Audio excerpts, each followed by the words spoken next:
If you say these sorts of things that I said here, you are not sure anymore that you will have your job in the United States on the next day.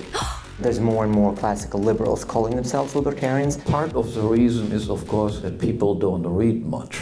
They are lazy. If you read, for instance, Hayek's most famous book, there is such an extensive list of things that the state should do that Swedish Democrat would easily be able to agree with all of it. I have come to the conclusion in the meantime, unless you have been frequently attacked to be a sexist, a homophobe, a racist, then you should ask yourself if there is something wrong with you. They said, we only have one child. We don't want another child because a second child will be an additional problem for world climate and so forth. You can reduce the problem by one if you just simply kill yourself on the spot. Здравствуйте, меня зовут Михаил Светов. Сегодня у меня в гостях Ганс-Герман Хоппе, автор нашумевшей книги «Демократия. Низверженный Бог». Поговорим мы сегодня про либертарианство, про частную дискриминацию, о том, как правильно и неправильно интерпретируется либертарианство, и о том, какой способ прихода к свободному обществу наиболее эффективен в реальных условиях.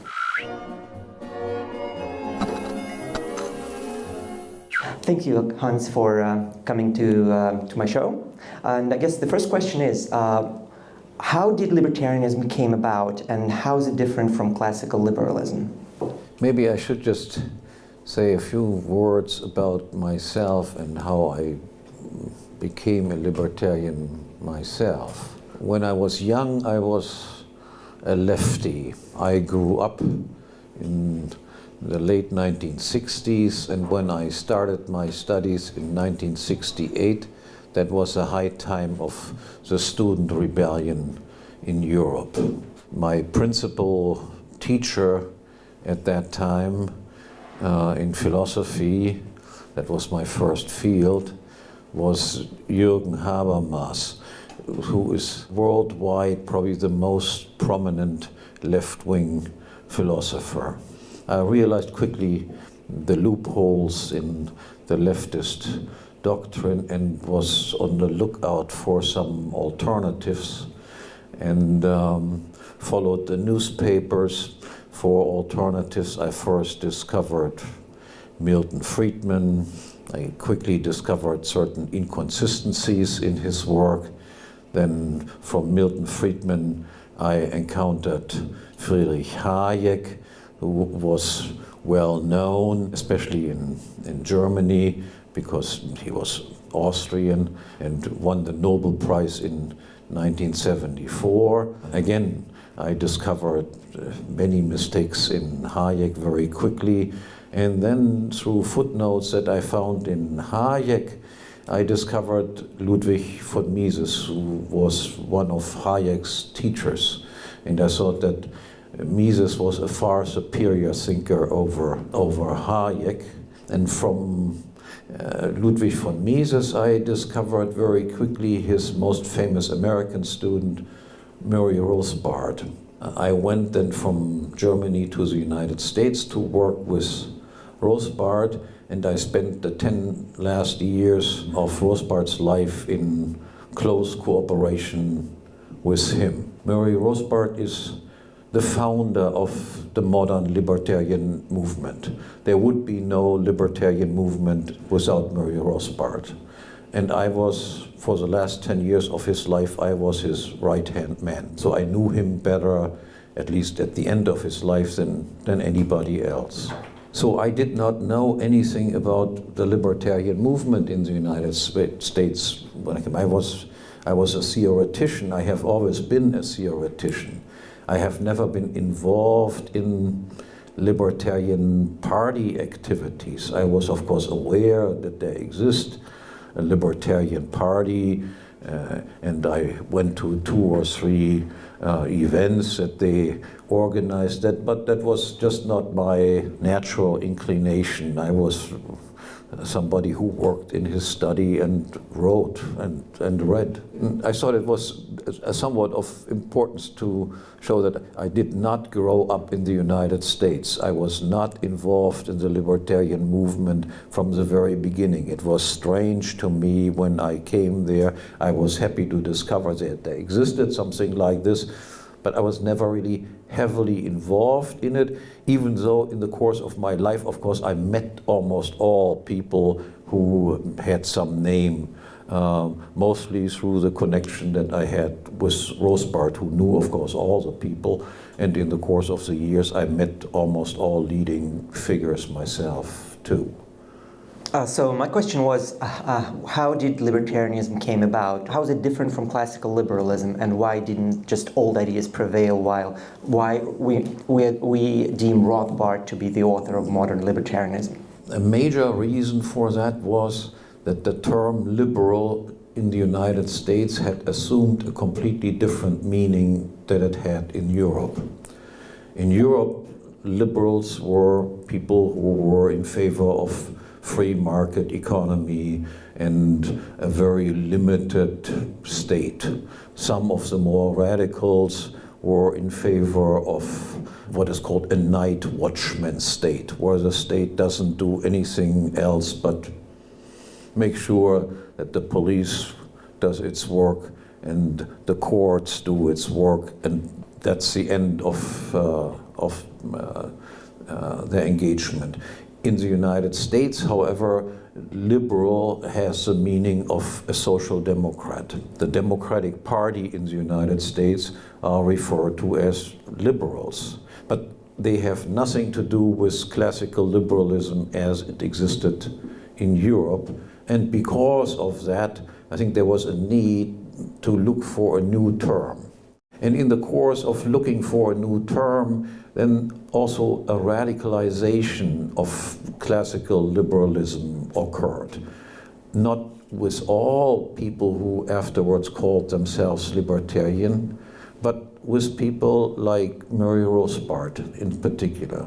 Murray Rothbard was initially a Misesian in the sense that Mises wanted to have a minimal state, a state that doesn't do anything else except police force, external defense, and a judiciary. Rothbard then radicalized this by pointing out that even a minimal state does, of course, require taxation in order to be financed, and thought that that was a violation of basic moral principles, namely the principle that you should not aggress against other people and take the property of people who have justly acquired their property.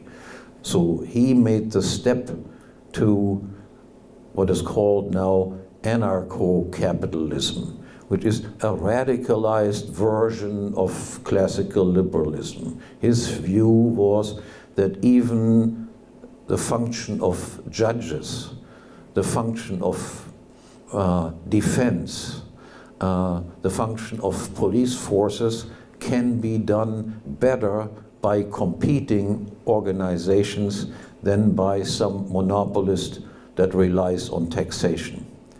People do want to be protected in their private property. Why don't they turn to private companies that offer services? I want to protect your private property. All you have to do is sign a contract with me. I offer this service. You don't have to sign up with me. You can also sign up with other people who defend yourself. So his view was there is nothing that private enterprises cannot do better than a monopolist provider such as the state. Now, the Rothbard program is still probably the most powerful program of libertarianism in the United States. However, there are also quite a few people who remained, in a way, classical liberals, but not calling themselves in the United States classical liberals, also adopting the term libertarians, but who refused to accept Rothbard's radical conclusion, everything has to be done by private enterprises. They thought, no, certain things have to be done by the state. Nowadays, classical liberals in Europe still have an affinity to the libertarians in the United States. And in the United States itself, you have, so to speak, two wings among among libertarians, those who are anarchists and those who cling to the classical, traditional European way of a minimal state.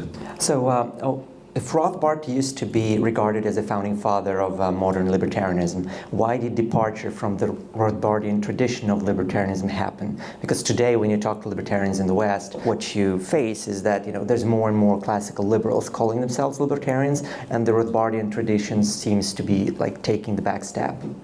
Why did it happen? Part of the reason is, of course, that people don't read much. They are lazy.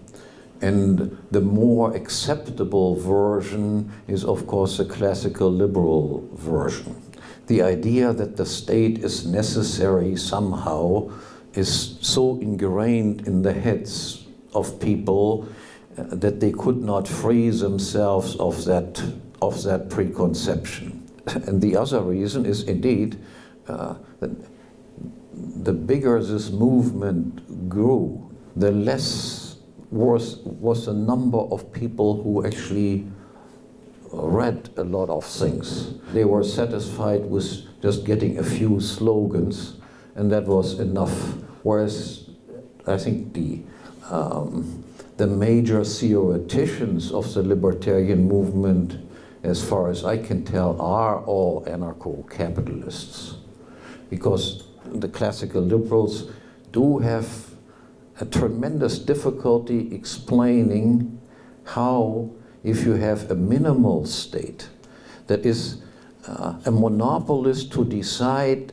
how many resources do we need in order to do our minimal tasks of defending people, protecting their private property, there is no end to it. It's like, do we need $100 per person to just do this, or 150, or 200, or 300, or 1,000? There is no answer to this question. Whereas if you say, you don't need anything, then you have, of course, a very clear answer to this question. As a little anecdote, I can tell you that at the beginning, we probably come back to the split between various organizations in the United States. At the very beginning, the Mises Institute was also reluctant to come out openly in favor of anarchy, because Mises had made some remarks about feeling uncomfortable with that term. But Mises was, as a European, of course, influenced by the European types of anarchists who were mostly syndicalist anarchists, not private property anarchists, and rejected them. On the other hand, Mises, for instance, in his earlier works, pleaded for the right of every community to secede from its larger entity. So he said, even if a small village wants to secede from the country as a whole, they should be free to do that. And if an individual wants to secede from that small village, if that might not be very practical, but if it can be done, that also should be permitted. And by saying this, came, of course, extremely close to the idea that Rothbard promoted. And the two of them, as Rothbard was, of course, far younger than Mises, were always on good terms, and Mises wrote glowing reviews of Rothbard's main works.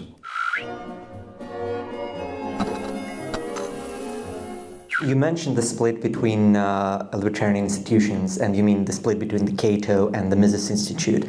What happened? Why did this split occur? Because I think few people realize in Russia, definitely very few people realize that Rothbard actually founded both institutes, the Cato and the Mises Institute.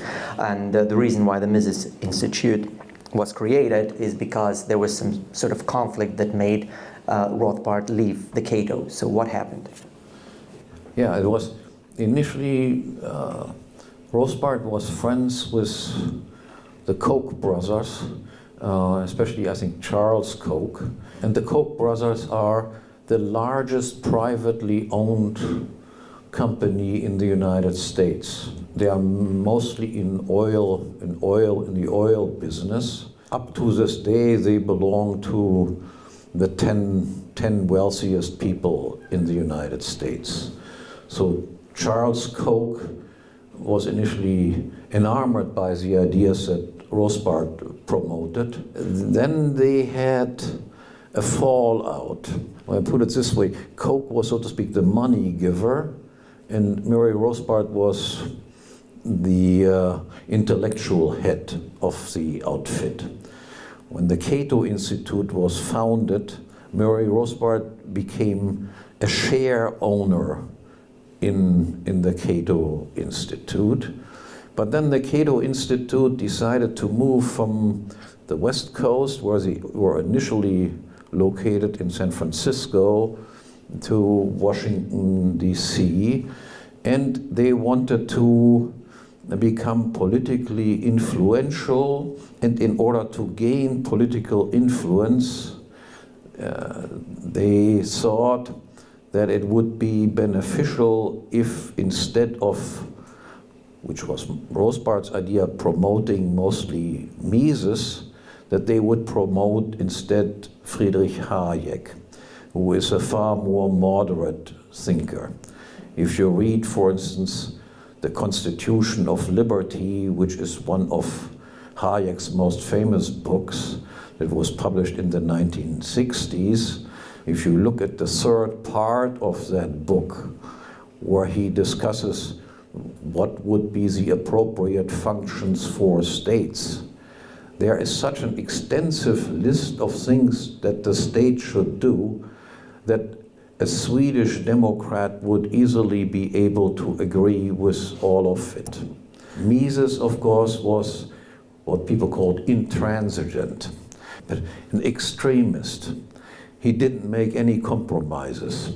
He said, no, there should be no function of the state besides these few that I mentioned early on. So Mises was de-emphasized because he was considered to be politically impalatable, and Hayek was promoted. And that led then to a split. Rothbard refused to do that and said, if you have me as your head, I want to promote the Mises line, and I'm not in favor of the Hayek line. He even said, as a great danger, to choose Hayek as a promoter of libertarianism, free market stuff, because all the enemies of classical liberalism and libertarianism will point out to Hayek's book, Constitution of Liberty, and say, yeah, but you see, even this promoter of liberalism and libertarianism, he allows the state to do this, and he allows the state to do this, and he allows the state to do this. This is precisely what happened. And what then happened was, when Rothbard insisted that that should not be done, then they ousted him from the Cato Institute. They robbed him of his shares. He was silly enough, as he admitted afterwards, that he had his shares stored at the Koch headquarters in Wichita, Kansas, and the Koch brothers then told him, sue us if you want. And of course, Rothbard, he was a poor academic. So how are you going to sue multi-billionaires who can sue you back for 10, 20, 30 years, and he gave up. And then, after he was ousted from the Cato Institute then became a relatively moderate institution that tried to do lobbying work in Washington, D.C. Then Lew Rockwell, who had been a book editor and had published some of Mises's books, approached Rothbard and the widow of Ludwig von Mises with the idea, I will found a Mises Institute that continues the work that originally the Cato Institute was supposed to do. When that happened, the Cato Institute and their financiers, again, you have to imagine that these guys had almost unlimited resources. They then started a campaign against the Mises Institute. The Mises Institute had to be destroyed. They wrote to all potential donors, don't give any money to that institute. These people must be eliminated. They must be destroyed. To no avail. I mean, it was difficult. I have been associated with the Mises Institute almost from the very beginning. It was founded in 1982. I moved to the United States in 1985. I worked with Rothbard first in New York City for a year, and then we both moved to Las Vegas. We were colleagues there, had our offices right next to each other. We had initially, Mises Institute had maybe a handful of employees, and Rothbard as his intellectual head, me as his assistant, and Walter Block somewhere in the background as well. That was it. In the meantime, of course, the Mises Institute is quite big. They rely on donations from small donors, but a large number of small donors, which makes you more independent, because big donors tend to insist, no, this one topic, I don't want you to talk about this. This is what I want you to do. Small donors have no power over what the Institute does. I remember there were cases, for instance, when moderately sized donors, for instance, approached Lew Rockwell and said, Lew, get rid of this Hoppe guy. He is too radical. We don't want him. And we don't give you money anymore if you don't throw him out. And Lew Rockwell said, no way will I do this.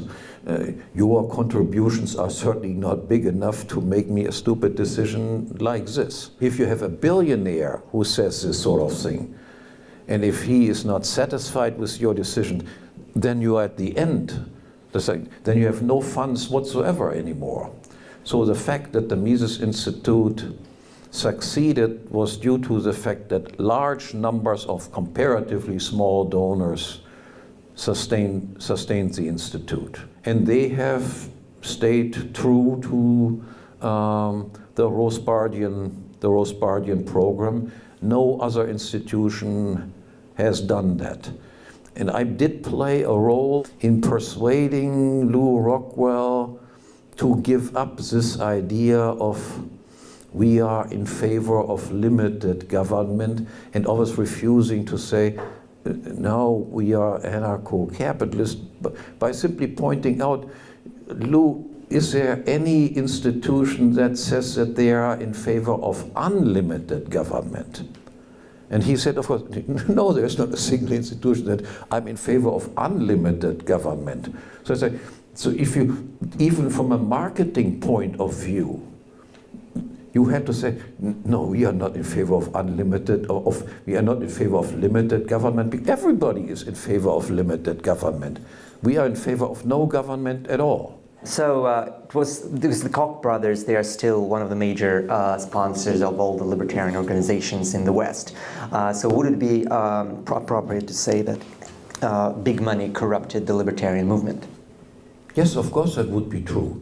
And it was not, the Koch brothers did not only fund the Cato Institute, they funded Mercatus Center, large parts of George Mason University, the economics department, who is funded by the Koch brothers. And their policy up to this day is to make sure that there should be no mention of Rothbard, or if there is any mention of Rothbard, it should be in a negative way.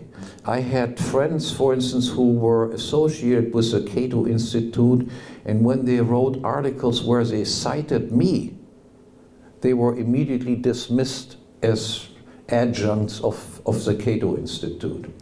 There are journals, so-called Austrian journals. Some of my older students told me they had submitted articles to the journal, and the editor insisted, yeah, but any reference to the name of Hoppe you have to take out, otherwise we will not publish that article.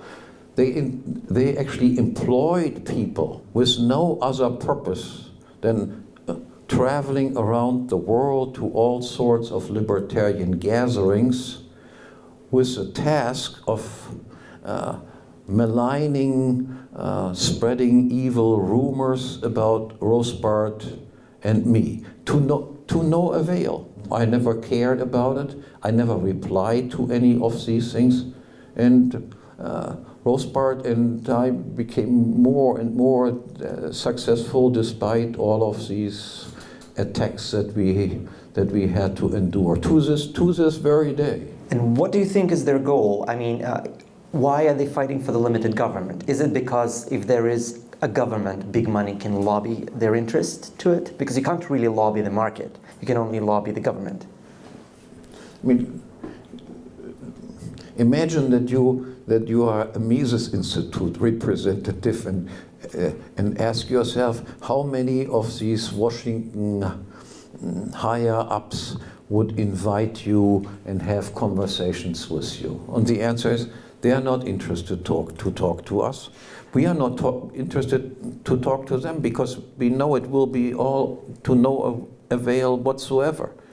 But if you want to be invited to the right cocktail parties and know prominent people, I have met Bush, I have met Obama, I have met whatever, some of these Fox News reporters and so forth, yeah, then you must be willing to make these compromises, and that's what the Cato Institute and all their representatives do. They are extremely proud about all the big shots that they know, whereas big shots don't have much interest in meeting Mises Institute people.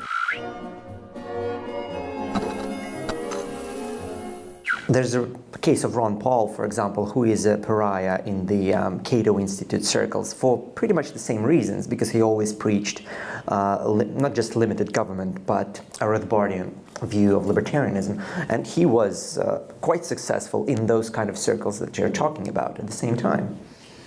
No, I mean, he was elected a few times to the House of Representatives from his local electorate, but he was an outsider in Washington.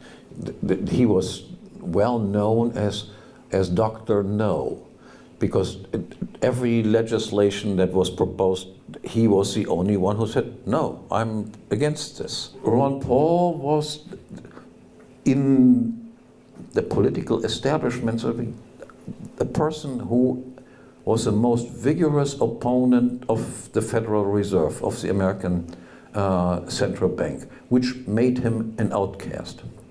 In addition, I should point out that Ron Paul was, of course, also a person who made remarks about, look, blacks commit more crimes than whites. There are certain dysfunctions that go on in some sectors of the American society, and was then immediately attacked as a racist. In America, in the meantime, everybody, whoever says not everybody is equal. There are people that are black, and there are people who have slanted eyes, and then there are Caucasians, and then there are women, and there are men. And men and women are not just the same. And blacks and whites differ in many respects. Anybody who opens his eyes and says these things that are obvious to every person who lives in the United States is considered to be a racist. I have come to the conclusion in the meantime, unless you have been frequently attacked to be a sexist, a homophobe, a racist, or something like that, unless you have been frequently attacked as that, then you should ask yourself if there is something wrong with you. Because that is every normal person, according to this new doctrine of political correctness, every normal person is a racist, a homophobe, anti-women, and whatever it is. The only people who are responsible for every evil thing ever happened in the history of mankind are white heterosexual males. So keep in mind that you can afterwards go to all these guys here and tell them that everything bad that ever happened in your life to you is due to the fact that these evil white heterosexual people are oppressing you and have oppressed you for thousands and thousands of years. So anybody who has common sense is in the United States in the meantime attacked.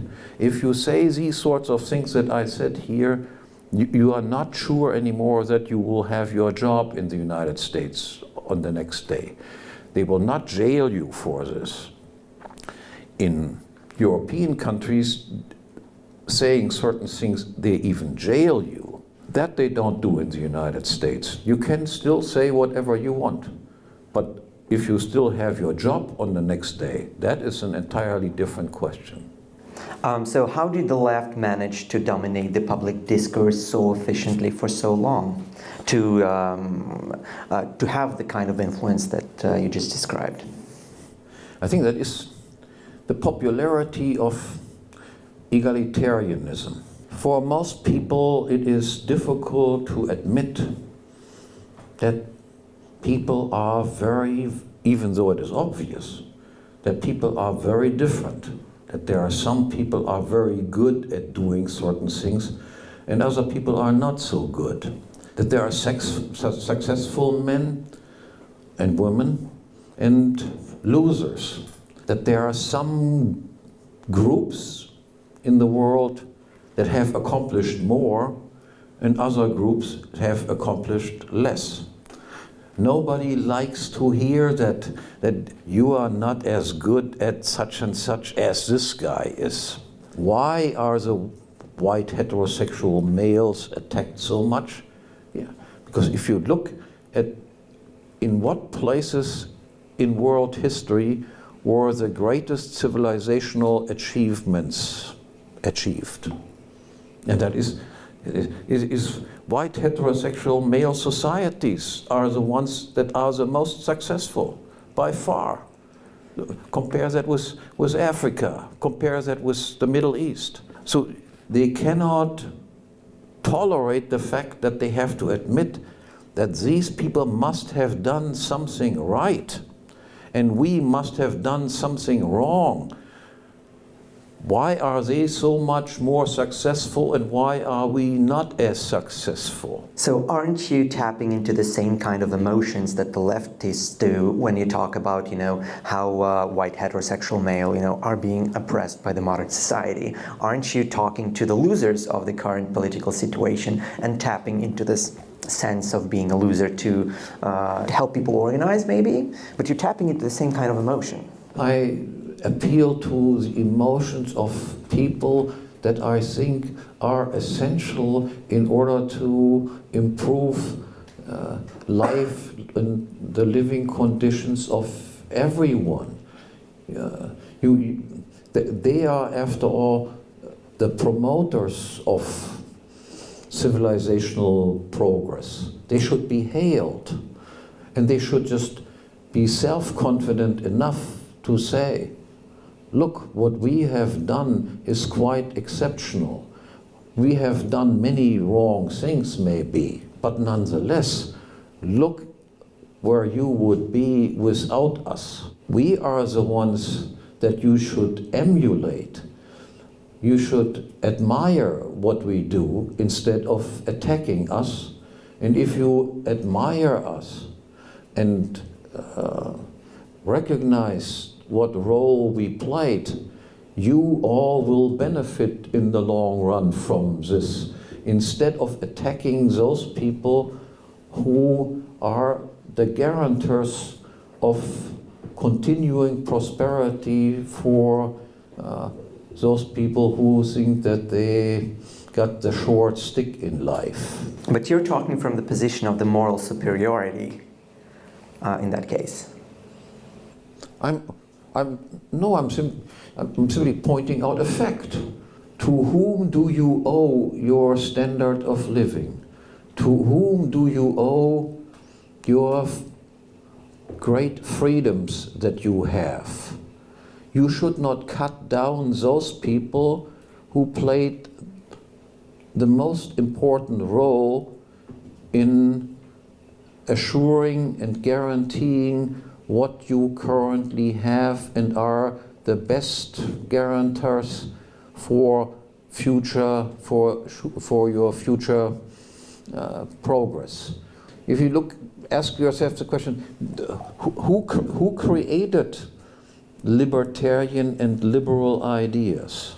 Who were the main writers that we look upon who realized how important private property is and the protection of private property is, especially also for the poorest people?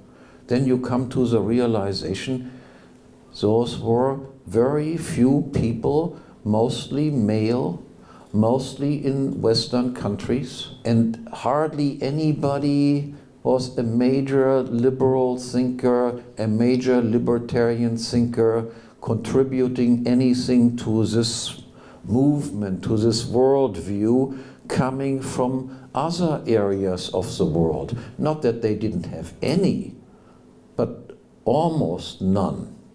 So there should be an appreciation of those traditions that made the West great. I mean, Mises was right when he said the idea of freedom is a Western idea that has never existed to the same extent in any other part of the world except in Western societies. Western societies are not responsible for the plight of India and Africa and so forth.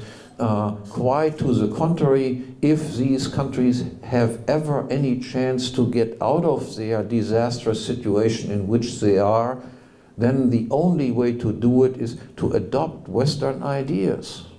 But if you listen to what the left has to say, they're actually questioning your entire presupposition. They question the validity of the argument that what we have today, the society that we have today, is something of value.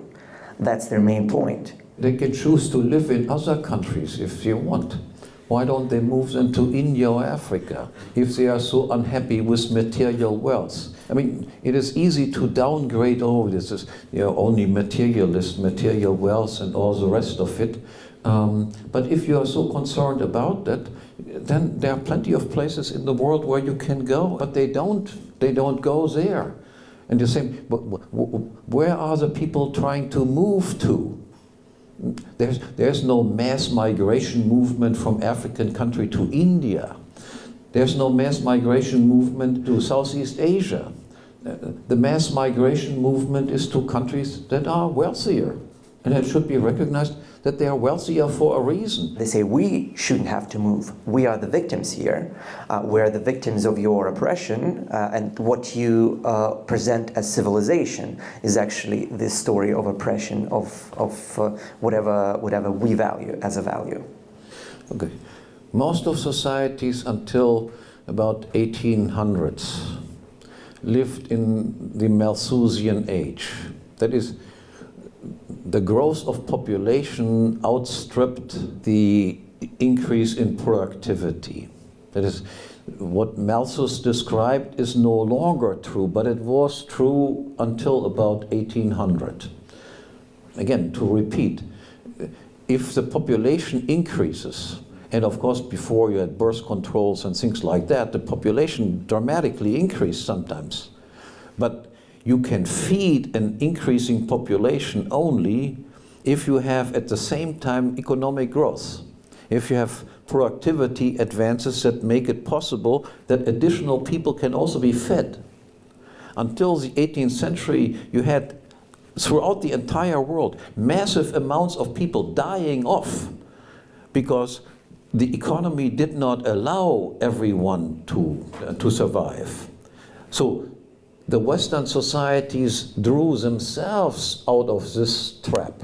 It was not because they exploited any other society whatsoever, because there was nothing to exploit from these other societies. They were also poor. Since that time we have growing population plus increasing general standards of living on a worldwide scale. There have never been as many people freed out of extreme poverty as in the last 200 years. You can then only say they exploited their own workers. But the problem there is, of course, the workers could have become capitalists themselves. They decided not to become capitalists themselves because it had to require that they had to wait far longer before they would ever be paid wages. They decided, I want to become employed because as an employee I will become paid right away, whereas if I become a capitalist myself, I first have to build all the capital goods and have to wait until the capital goods are ready and turn out consumer goods, and only then do I collect any income. But even the claim that we're feeding more people than ever, that we can feed the growing population, is under attack today. And if you look at Greta Thunberg, what she was saying in the United Nations just a couple of days ago. How dare you! I dare you! I double dare you, motherfucker! She's attacking this exact idea that there's, there's too many of us, the situation cannot be sustained, and that you were selling, that's what they say, that we've been selling them a lie. Okay, then, see, people who have that fear, I always tell, look, you can reduce the problem by one. If you just simply kill yourself on the spot, then the problem is already one person less. So, you have like Prince Harry and whatever, this Meghan girl. So they said, we only have one child. We don't want another child because a second child will be an additional problem for world climate and so forth. Then the question, why did you even have the first child? Why didn't you kill yourself on the spot? Then the problem is a little bit less. And the Greens and all of these people are not in favor of population control in Africa. Africa is the continent where you have enormous growth rates of population. Russia is a dying population. The number is declining. In Germany is declining. The only fact that it doesn't decline is because of the mass immigration that takes place, which all go on welfare in Germany. There is practically no European country that the native population even maintains the same size. The Western societies are by and large dying out, so we do what Greta Thunberg wants us to do, except that she doesn't kill herself. The countries that are the major danger are precisely those African countries with enormous, they have 5 kids, 10 kids, no problem. But this is not made into a problem. Quite to the contrary, we are the ones who are responsible for all of the evil things that go on in these places. Even though, according to their own doctrine, they are the main problem. That they just simply can't curtail their population growth.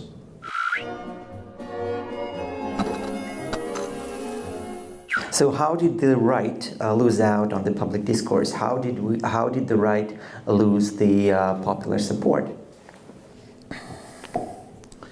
Yeah, that is a very, very interesting question. It has something to do with the transformation of the left, the traditional left. The traditional Marxist type left, they wanted to means of production have to be socialized and so forth. And since that turned out to be a big disaster, after a while people realized they wanted to create more prosperity than in the West, and of course everybody could see that that was not the case. So then they had to change their doctrine, and they adopted this cultural Marxism and attacked traditional institutions like families, infiltrated all cultural institutions, and worked heavily with intellectuals. We have to realize that intellectuals are a very dangerous people. Intellectuals have difficulties making money. Who is interested in getting advice, listening to speeches, reading books? Most people have completely different interests. They watch TV, get drunk, try to look for girls and all that sort of stuff, or are tired when they come home from work. There's a very limited demand for intellectual services. I mean, writers and philosophers and economists and whatever it is. So these people, they were taken over by the state, turned into state dependence. And they realized that they have to promote these sorts of ideas in order to secure their own position. They formed alliances with the state. So would it be accurate to say that the government force was used by the special interest group to secure their own privileged place in the society, to corrupt the actual society that they came from? Yes, I would say that. Nowadays, at least in the Western societies, people spend almost 30 years of their life in government institutions.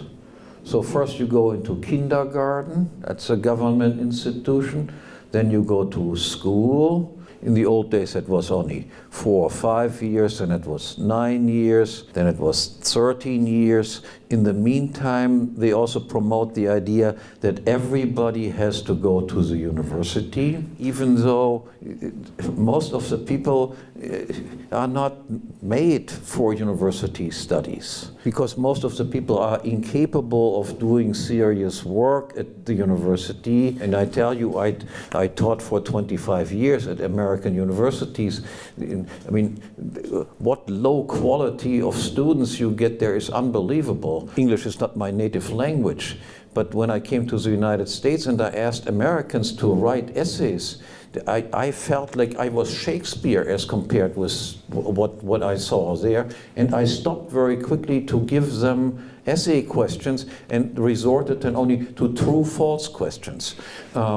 Because first of all, it was easier for me to grade, and I simply didn't want to do this to me, to read this gibberish that these people were writing. So you have, might be 60 to 70% of an age group in the United States that goes to universities. That means they are not, the population in America did not get smarter. I mean, dumb people are now admitted to the universities. And then they invented new fields like black studies, women's studies, Hispanic studies, gay lesbian studies, and you get a degree in black gay lesbian artistic studies or something like this and have a degree. The longer people spend in educational institutions, the more they vote for left idiotic things. The most reasonable people are craftsmen, plumbers, electricians, people who know something that is needed in life and know how to put a nail into the wall. Somebody with a PhD in whatever black lesbian studies, I'm sure they cannot even fry an egg in a pan, but they have a degree in whatever, gay, lesbian, black studies. This is a situation that becomes more and more prevalent in the Western world. The United States is supposed to be a leader in all of this, but you can see that also in Germany, you can see that in Austria, you can see that in France. Wherever you go, this is the same tendency. I already advocated that in order to avoid all of this problem, they should give a PhD to every born child. Immediately, once you are born, you get a doctorate. And that is, of course, the best recipe to make the population extremely smart from the very beginning. Unfortunately, my proposals are not always welcome, I must say. You mentioned that there are some dumb studies and there are some proper studies, and the people who have common sense, they do something useful. But isn't that kind of arrogance actually brought the right wing to the situation they're in right now, because they didn't pay close enough attention to working with the public opinion. They didn't put enough value onto the kind of propaganda that left obviously understands, and precisely because of that, they ended up in the losing position.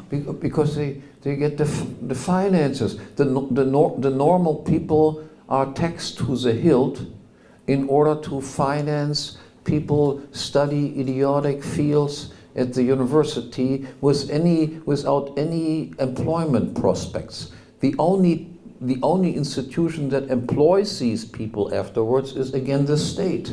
I mean, what normal company does need an expert in gay lesbian studies? But they even introduce that into normal business life by insisting that every company must now have a human resource department that sees to it that in every company there must be the right representation of all groups. There must be so and so many women, there must be so and so many minorities, there must be so and so many people who have certain disabilities. The only employment prospects these people have is either directly working for the state or working for companies that are obliged to follow state orders to have the right representation of different groups in different companies.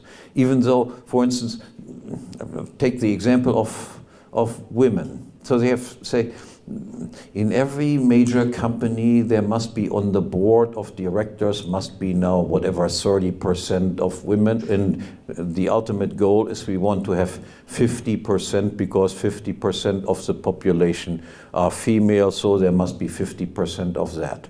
What they don't do is, of course, realize that there are many jobs where the same sort of demand are not made. If you look at the people who just clean the street or drive heavy equipment, who do heavy lifting, they are mostly male people working in these professions. But there they don't insist, oh, there must be just as many women who pour cement on the streets. There must be just as many women who take care of the garbage. There must be just as many women who serve in the military and so forth. They only pick out certain things. There must be just as many women as there are men. but not in other fields. Is it correct to assume that the government cannot actually be used to help the society sort itself out? And the only reason why we have this kind of deviations is because the government forces it onto people. So when you're talking to the right, and there are libertarians and then there are traditional right wings. And when you talk to the traditional right wings, their argument is, we just have to take the power back. We have to take the government back. And then, now that it's the wrong people are at the power. If there were right people at the power, everything would be different. Is that a sound argument, given everything that you just said? Of course, no, I oppose that just as much. I realize that the idea of many of the right-wing people is everything would be just great if we, instead of the left, run the show. They would run a different show, but it would have the same sort of excesses that the left has. Maybe it would be slightly more pleasant, but not by much. No, we have the power of the government has to be systematically reduced. All welfare has to be abolished. Welfare are institutions that break up the solidarity that normally exists within families. That you have, for instance, increasingly large number of illegitimate births. That you have increasing numbers of single mothers. Is a result of the fact that being a single mother, you get support. Normally, if you don't get any welfare support, you will be far more careful in who you marry, when you do get divorced, and so forth.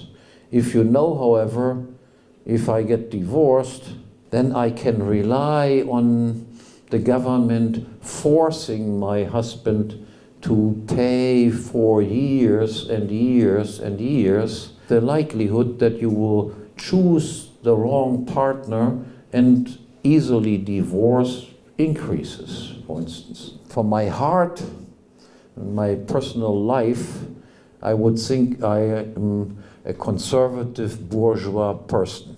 But I resent the idea that these types of people become in charge of the state and then impose their particular view of the right way to live on everybody else.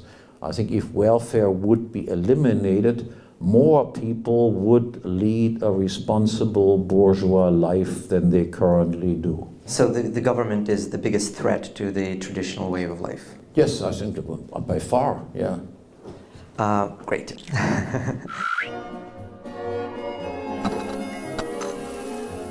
You can always say, look, even if we have the freest libertarian society with all of these problems, it is possible that it can become a state again. And I remember what Rothbard said to these types of scenarios. He said, but then at least we had a glorious holiday. I would not deny, states have come into existence, and even if we succeed in abolishing them, it is possible that they come again into existence. But that doesn't mean that we shouldn't try to reach that goal. We try to eliminate murder, that people murder each other. That is a constant desire, so to speak, of mankind. Why can't we get rid of murder? So would we say, because obviously the murders occur and there are murderers running around, hey, we give it up.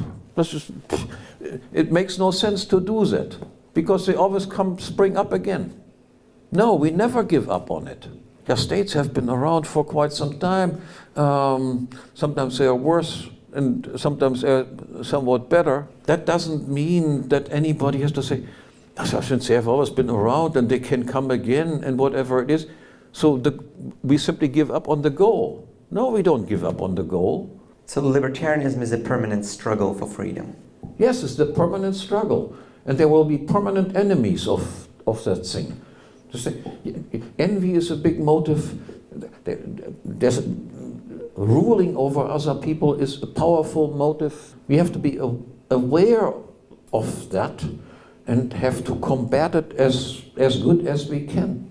Sometimes we are more successful in it, and sometimes we are less successful in it. But there's no reason why you should ever give up a goal that is a moral goal.